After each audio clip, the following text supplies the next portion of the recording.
Hello, welcome to TISCtraining 101. Today, in this short video, we'll show you how to add your organization to your workspace.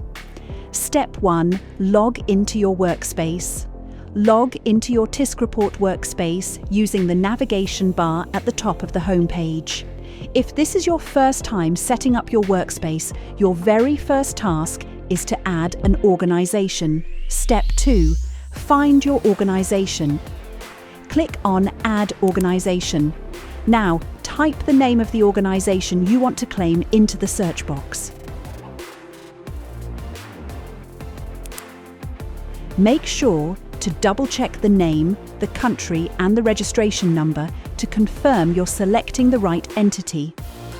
Click on Choose, Adding. Example organization will use a slot and can't be undone. Click Add to Workspace to confirm. Congratulations! You've just taken your first step towards corporate transparency by adding your first organization to TISCreport. Now that your organization is added, you can start completing other key tasks, like improving your transparency score, evidencing compliance, tracking your suppliers, and much more. Be sure to check out our next video to learn how to set up your workspace and unlock the full power of TISCreport.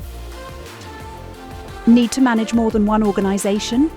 No problem. With our advanced plans, you can add and manage multiple organizations, access premium tools, and scale your transparency across your entire network. Thanks for watching. You're one step closer to a more transparent and sustainable future.